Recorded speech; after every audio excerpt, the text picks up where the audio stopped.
Well, the DOJ released the raw, unedited videos that prove that Epstein killed himself, and they closed the case, stating that there's no client list, no clients, no trafficking ring, no blackmail. You're all crazy. Everyone's crazy.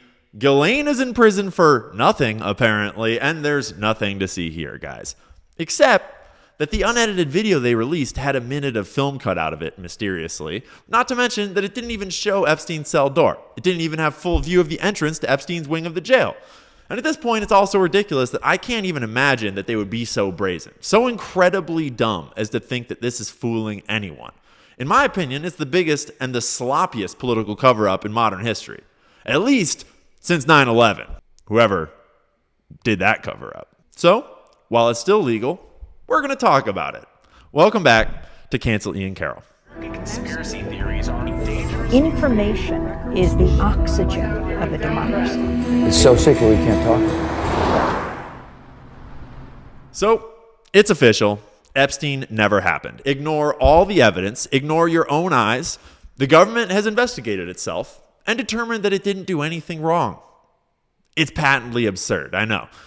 In case you're not personally acquainted with the Epstein case and the massive body of evidence surrounding it, you might be wondering, well, do we really have any proof? I mean, if they were never really able to put anyone in jail, and after all these years, Bondi's finding no evidence, then maybe it's like, no. No, nope. No, ma'am. Let's be super clear at the start here. There is so much evidence, and this was such a massive operation. There are loose ends and breadcrumbs literally all around the globe. This is the furthest thing from a closed case imaginable. But for whatever reason, Pam Bondi doesn't want to go ask any of the powerful people that are implicated. And I'll let you figure out for yourself why she might not want to do that. Now, the Trump Department of Justice's official position is that Epstein was just a lone pedophile that was not part of any network and was not blackmailing anyone at all. In fact, Trump can't even believe why anyone would still be talking about a worldwide child trafficking blackmail operation that we are pretty damn sure compromised a significant portion of our political and financial power structure right here in America. I mean, why would you even want to talk about such a crazy idea? Forget the fact that we had campaign promises and that we all want to release the files and that we were promised the files. Could I just interrupt for 1 second? I'll just interrupt for 1 second here. Are you still talking about Jeffrey Epstein? This guy's been talked about for years. You're asking, years. We have Texas, we have this, we have all of the things. And are people still talking about this guy, this creep? Really? That This is creep? unbelievable. Do you want to waste the time and do you feel like answering? I don't mind answering. I mean, I can't believe you're asking a question on Epstein at a time like this where we're having some of the greatest success and also tragedy with what happened in Texas. It just seems like a desecration, but you go ahead. Sure. First, to back up. Wow. Just so much winning. I can't believe you guys even want to talk about Epstein while we're just having so much winning. Like, we literally already bombed Iran, didn't deport anyone, added trillions of dollars to the debt. We're giving it weapons back to Ukraine.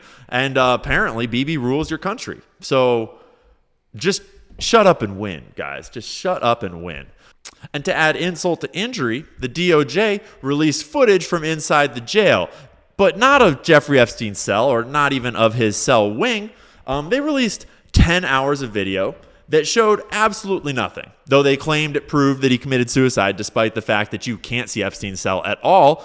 The allegation has always been that he was likely just killed by a cellmate, not some outside assassin. It's not like they were bringing in ninjas through the front door to kill him. We can't even see his cell block. There's plenty of people inside of his cell block, not to mention that there's a minute of missing footage. Not to mention that I have no way to even verify that this tape is real and not AI at this point in 2025.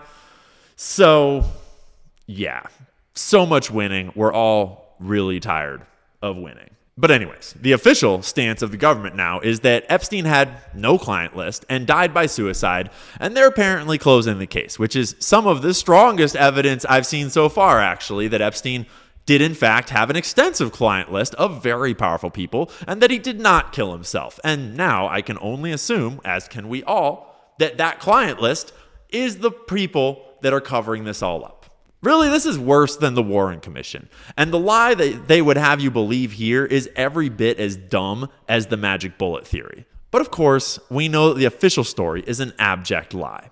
Alex Acosta was the United States Attorney for the Southern District of Florida back in 2005 through 2009, all throughout Epstein's first arrest, trial, and conviction. And when pressed about the absolutely insane sweetheart house arrest sentence that he gave to Epstein, he said that, quote, Epstein belonged to intelligence and to leave it alone. Whoever told him that was an extremely powerful person and clearly had an interest in Epstein not attracting attention and staying free to do business. Clearly, an arm of the intelligence that Epstein belongs to is in the American government, probably some black budget arm of the CIA or something like that. Hence, how someone in our own government could tell Acosta to back off. That is, unless Alex was taking orders from Israelis for some reason, because Israel is the other country clearly involved in this operation. This operation is the quintessential example of the deep, dark depths of the deep state. The merger of covert intelligence networks, organized crime, and the dirty bankers and businessmen that they work with. And it's been around in this form since intelligence agencies have existed. The deep state, honestly, is a lot like Jeffrey Epstein's Black Book of Contacts. It's not just one company or one government. There's no address where they have their HQ. The deep state is a network of relationships. It's the natural corruption that oozes out the other end of a society as complex and sick as ours is right now. The deep state includes people from all parts of the power structures of today's world.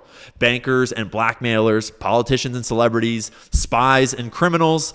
They all got where they got by exchanging influence and power and money, giving out, calling in favors.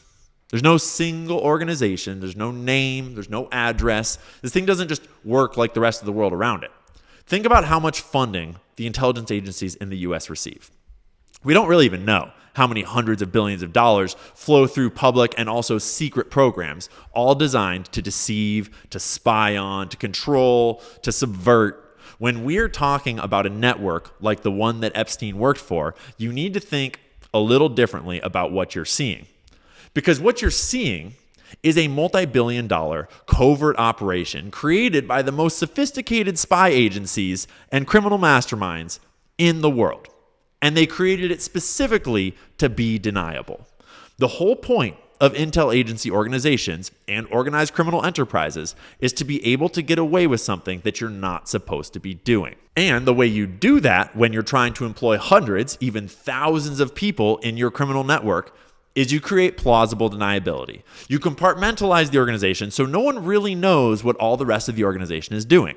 Most people don't know anything except their own job. Everyone is either bonded in loyalty by most often blood or race, maybe religion, or some form of shared blackmail or threat or fear. A lot of people don't realize that almost all the biggest corporations and executives seem to be in on the bigger picture here to a certain extent. Like, firstly, Peter Thiel, Bill Gates, Jeff Bezos. They all have direct business relationships with the US intelligence agencies and actively work with the CIA, NSA, and all the rest of them. Bankers like Jamie Dimon launder everyone's money around and make sure things are going according to whatever the banker's plans are. Larry Fink, I just did a whole video on him and BlackRock that you can watch. I'll link it down below. And Larry's not on here to imply that he was directly connected to Epstein, but rather to remind us all that these people swim very much in the same circles. Larry Fink is working very closely with a lot of these corporate executives and bankers and philanthropists that were also engaging in Epstein's corner of their neighborhood. The intel agencies have been fostering relationships with the biggest corporations since they were founded by corporate lawyers. In many ways, the intel agencies have actually worked for the corporations ever since World War II. And so why wouldn't the top executives and all the biggest corporations also cooperate with the agency? And most people never learn how these things work in school. So, little refresher. Intelligence networks are generally built by agents out of assets. And what I mean by that is that CIA agents are officially hired and trained by the CIA. The process is extensive, and they are federal agents. And a lot of the work they do in the field is actually recruiting assets. Assets are just people out in the world or the battlefield or wherever you're operating that can help you achieve your objective. So, if you're trying to infiltrate a terrorist organization, you're trying to make friends with someone inside and maybe convince them to turn and give you information and work for you.